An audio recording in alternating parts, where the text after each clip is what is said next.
হয়, মই প্ৰথমেতো অসমৰ মাননীয় মুখ্যমন্ত্ৰীক ডক্টৰ হিমন্ত বিশ্ব শৰ্মা ডাঙৰীয়াক অশেষ ধন্যবাদ জ্ঞাপন কৰিব বিচাৰিছোঁ। অসমৰ নতুনত্ব অনাৰ এটা প্ৰয়াস কৰিছে, কৰ্ম সংস্কৃতি গঢ়ি তোলাৰ এটা পদক্ষেপ গ্ৰহণ কৰিছে। আমি শেহতীয়াকৈ দেখা পালোঁ অসম গৌৰৱ, অসম ভৈৰৱ, অসম বৈশৱ, এনেধৰণে তিনিটা খুব গুৰুত্বপূৰ্ণ পুৰস্কাৰ তেখেতে বা বঁটা তেখেতে ইতিমধ্যে প্ৰৱৰ্তন কৰিছে।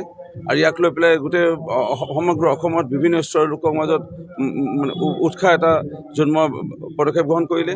ইয়াৰ লগতে সুশাসন দিৱস, আগত তেনে সুশাসন দিৱস বুলি পেলাই এটা নিৰ্দিষ্ট দিন নাছিল, কিন্তু আমাৰ সুশাসন দিৱস ইতিমধ্যে তেখেতে ঘোষণা কৰিলে। এই সুশাসন দিৱসৰ যোগেদি যিসকল সন্মানীয় কৰ্মচাৰী আমাৰ ৰাইজৰ সেৱাত বৰ্তি হৈ থাকে তেওঁলোকক পুৰস্কাৰ বিভিন্ন বঁটা প্ৰদান কৰাৰ পদক্ষেপ গ্ৰহণ কৰিলে। শেহতীয়াকৈ আমি দেখা পালোঁ যে আপোন ঘৰ আপোন বাহন আঁচনিৰ যোগেদি নতুনত্ব আনি পেলাই আমাৰ কৰ্ম সংস্কৃতি বা উৎসাহ যোগাবৰ বাবে পদক্ষেপ গ্ৰহণ কৰিলে। কৰ্মচাৰীসকলৰ বাবে নিজৰ বাহন এখন কিনিবলৈ, নিজৰ এটা আপোন ঘৰ কাৰণে আপোন ঘৰ আপোন বাহন আঁচনি। ইয়াৰ লগতে যিসকল সন্মানীয় কৰ্মচাৰীত বিভিন্ন স্তৰৰ লোকসকল আছে, তৃতীয় বৰ্গ চতুৰ্থ বৰ্গ হওক, তেনেকুৱা হয়তো বিভিন্ন সমস্যা থাকিব পাৰে। এই সমস্যা লৈ পেলাই যিসকল হোষ্টেলত থাকিব ল'ৰা ছোৱালী বা সেই হোষ্টেলত থকা ল'ৰা ছোৱালীবোৰৰ কাৰণে বিভিন্ন ৰেহাই পদক্ষেপ, নিযুত মইনা আঁচনি। আজি অকল মন্ত্ৰী বিধায়ক সাংসদৰ ল'ৰা বা কইনা সন্তানসকলে নাপাব, মন্ত্ৰী বিধায়ক সাংসদ, বাকী কৰ্মচাৰীৰ পৰা আদি কৰি বিভিন্ন স্তৰৰ লোকৰ কইনাসকলে মেট্ৰিকত পাছ কৰাৰ লগে লগে 10,000, হায়াৰ ছেকেণ্ডেৰী পাছ কৰাৰ লগে লগে 12,500, আৰু লগে গ্ৰেজুৱেশ্যন কমপ্লিট কৰাৰ লগে লগে মাষ্টাৰ ডিগ্ৰী PG কৰিবৰ কাৰণে 25,000 টকা।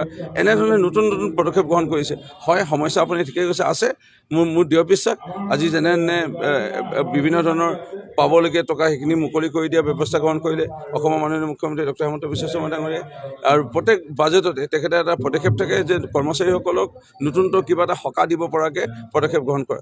মোৰ দৃঢ় বিশ্বাস আজি অসমত প্ৰায় বম ফুটা গুলি ফুটা মানে এইবোৰ প্ৰায় নোহোৱা হ'ব ধৰিছে। আজি প্ৰতিবাদ এইবোৰ নোহোৱা হ'ব ধৰিছে। ইয়াৰ লগতে আমি দেখা পাইছোঁ দুৰ্নীতি প্ৰায় নাইকিয়া হ'ব ধৰিছে। হয়তো আগতে বিভিন্ন কৰ্মচাৰী টকা কম পোৱাৰ কাৰণে, দৰমহা কম পোৱাৰ কাৰণে তেওঁলোকে দুৰ্নীতিত লিপ্ত হৈছিল, কিন্তু আজি দুৰ্নীতি প্ৰায় নোহোৱা হৈ পৰিছে আৰু কঠোৰভাৱে ব্যৱস্থা গ্ৰহণ কৰিছে। ইয়াত সহযোগিতা কৰিছে কৰ্মচাৰী এটা বৃহৎ সমাজে। আমি আজি সদৌ অসম কৰ্মচাৰী পৰিষদৰ অধিৱেশনৰ স্থলীত সন্মানীয় সমূহ কৰ্মচাৰীবৃন্দক অশেষ কৃতজ্ঞতা ধন্যবাদ জ্ঞাপন কৰিছোঁ। আশা ৰাখিছোঁ মানৱ সেৱাই ভগৱানৰ ঈশ্বৰৰ সেৱা, এই লৈ আপোনালোকে ৰাইজৰ সেৱা কৰি যাব। চাওক, মই আকৌ ক'ব বিচাৰিছোঁ, বিভিন্ন সময়ত বিভিন্ন প্ৰত্যাহ্বান আহিব। এনে প্ৰত্যাহ্বান আমি আগতো দেখা পাইছিলোঁ, কিন্তু শেহতীয়াকৈ এই 3 বছৰ ডক্টৰ হিমন্ত বিশ্ব শৰ্মা ডাঙৰীয়া যেতিয়াই মুখ্যমন্ত্ৰী হৈছে, তাৰ দায়িত্ব লৈছে, 3 বছৰত আমি বিভিন্ন প্ৰত্যাহ্বানৰ সন্মুখীন হৈছিলোঁ। আৰু প্ৰত্যেকটা প্ৰত্যাহ্বান আমি ৰাইজৰ পক্ষত থাকি আমি সদায় সমাধান কৰি গৈ আছিলোঁ। এইটো এটা আমাৰ প্ৰত্যাহ্বান। এই সময়ত ধিংগ কাণ্ড, ইয়াৰ পিছতে তেজপুৰ, ইয়াৰ পিছতে লখিমপুৰ কাণ্ড, বিভিন্ন ঠাইত এনে ঘটনাবোৰ ঘটি আছে। ইয়াৰ লৈ পেলাই আজি এটা চেঞ্চিটিভ এটা বিষয় এটা চলি আছে।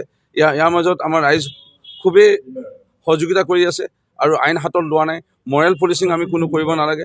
সন্দেহযুক্ত নাগৰিকক আমি যদি দেখোঁ আৰু কিবা যদি ভুল কোনোবা ব্যক্তিয়ে কৰিছে, কোনোবা পক্ষই কৰিছে, আমি তৎক্ষণাতভাৱে অসম পুলিচক জনাব লাগে। অসম পুলিচৰ ওপৰত আমাৰ আস্থা বিশ্বাস আমাক থাকিব লাগে আৰু পুলিচৰ ওপৰত আমাৰ আস্থা বিশ্বাস আমি হেৰুৱাই দিব নালাগে। সেইকাৰণে মৰেল পুলিচিং যিটো কোনোবাই এতিয়া মোৰ মৰিনীত বুলি নহয়, অসমতে বিভিন্ন প্ৰান্তত মানে আইন হাতত ল'বলৈ এটা প্ৰৱণতা আহিছে। ক'ৰবাত জেগাত কোনোবাই কাণত ধৰাইছে, কোনোবাই বুকুত ধৰিছে, কোনোবাই দোকান বন্ধ কৰাইছে। সেইটো হ'ব নালাগে।